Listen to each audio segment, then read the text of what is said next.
Hello friends, in last video or in the last session we have discussed about the one compartment open model IV bolus. In this video we will discuss about the one compartment open model intravenous infusion. So intravenous infusion is nothing but it is the administration of a drug in a slowly and constant by a zero order rate. So these terms is because the rapid IV injection or the administration of IV boluses means administration of a large amount of drug directly into the systemic circulation can causes a unsuitable and unstable and occurs the potential toxicity and different types of adverse reaction they may cause and failure to maintain the stable concentration or the amount of drug in the body. In such cases, one should prefer for the intravenous infusion instead of intravenous IV boluses. So, in this situation, what happens? The antibiotics like theophylline and procainamide is administered at a constant rate, that is by a zero order IV infusion to maintain a stable concentration and steady state concentration into the body.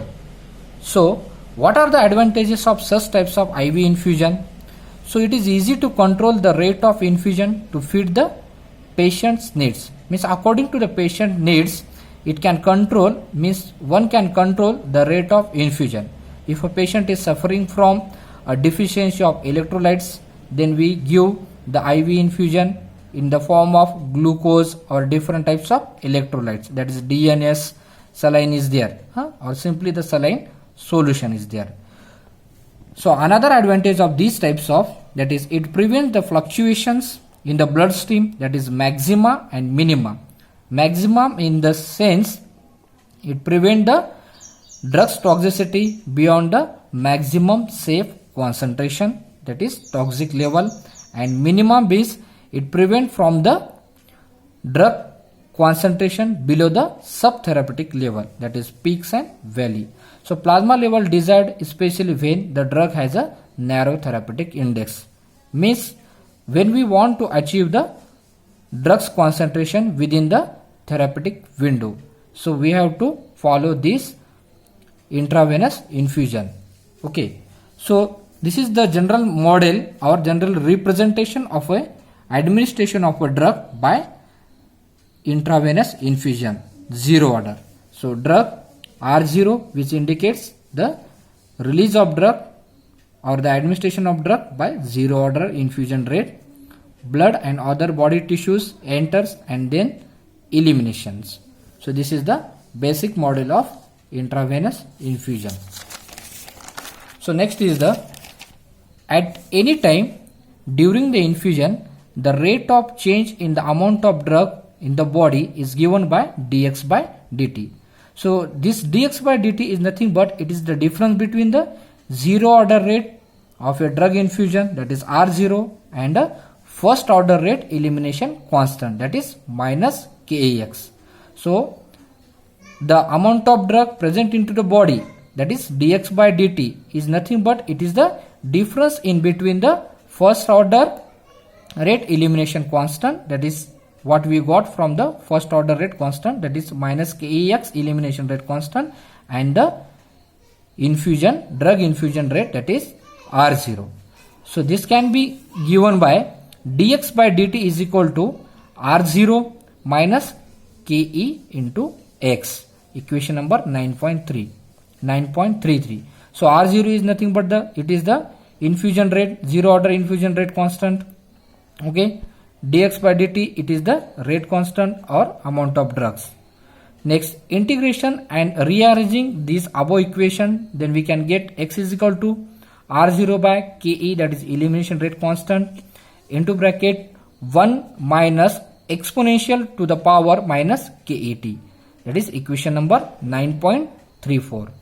Since x is nothing but x is equal to VDC, that is volumes of distribution into the concentration, then equation 9.3, this equation 9.3 can be transformed into its concentration term or concentration form, that is C is equal to R0 upon ke into Vd into bracket 1 minus e to the power minus ket equal to R0 by total clearance into bracket 1 minus e to the power minus ket.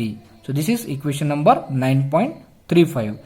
So here we have done the change in this equation, we have changed into its concentration form. Next, here is the one graph.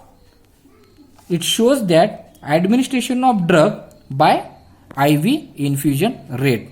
So the amount of drug or the concentration of drug into the plasma, how it shows the two different orders, that is for the same drugs are showing the two curves, that is R0 is there, this one curve is the R0, and another one curve for the same drug is the 2R0 is there. Okay, so let us discuss about one by one factor. So as soon as it started in 0 time, there is no plasma drug concentration, but as it grows exponentially, what happens? This phase, so all this phase is called as infusion phase, okay, or infusion rate. So in this phase, what happens?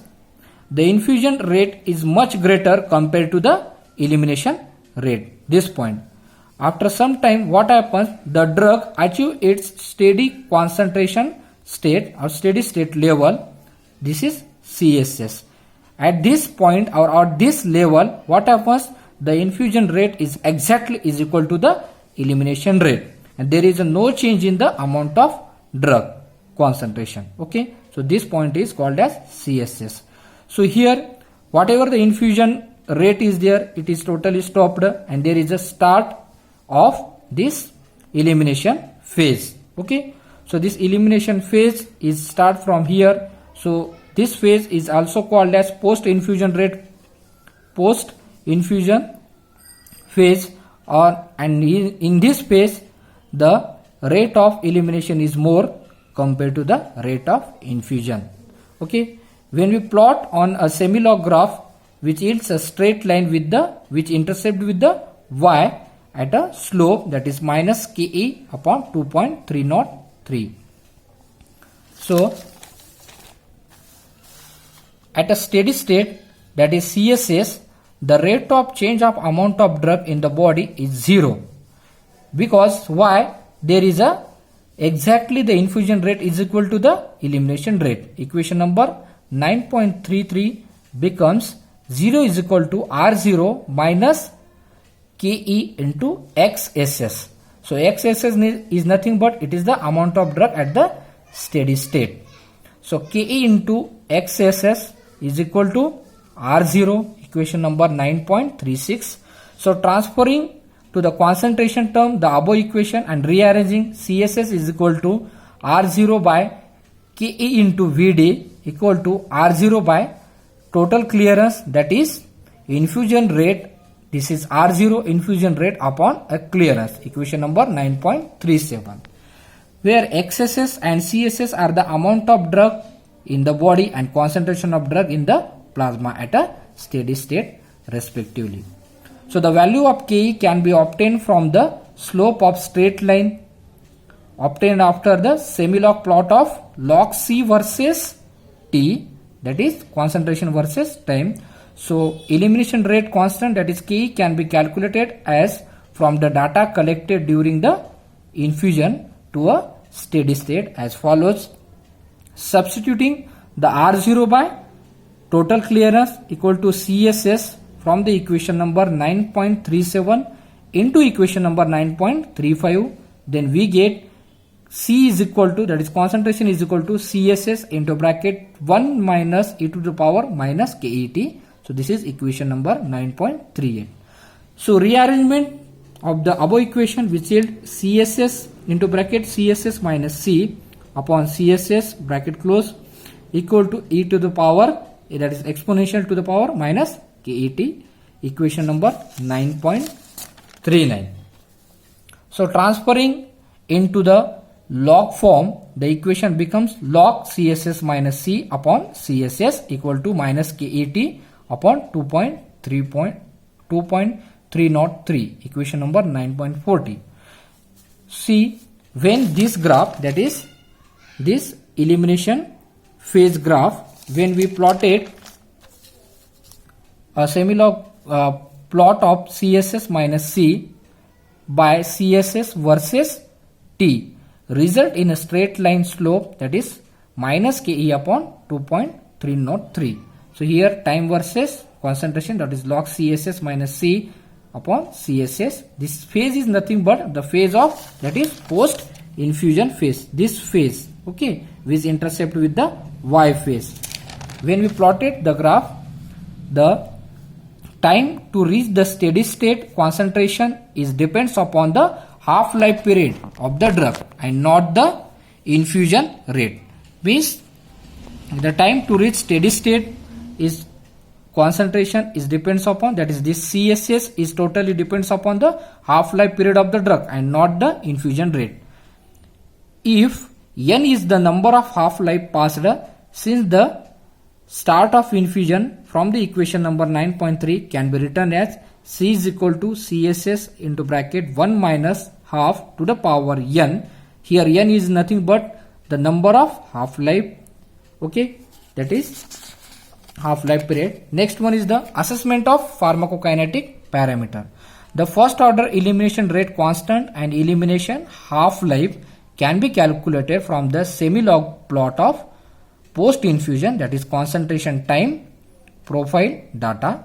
The apparent volumes of distribution and a total clearance can be estimated from the steady state concentration and infusion rate. So these two parameters can also be calculated from the total area under the curve till the infusion stopped. So total area under the curve AUC is equal to R0, this is zero order rate constant, into T upon KE into VD equal to R0 into T upon CLT equal to CSS into T. So where T is the nothing but it is the infusion time. Here wherever the T is given, this T and this one is T and this one is T, is nothing but it is a time of infusion or infusion time. So here we have ended the IV infusion rate by one compartment open model. Thank you so much.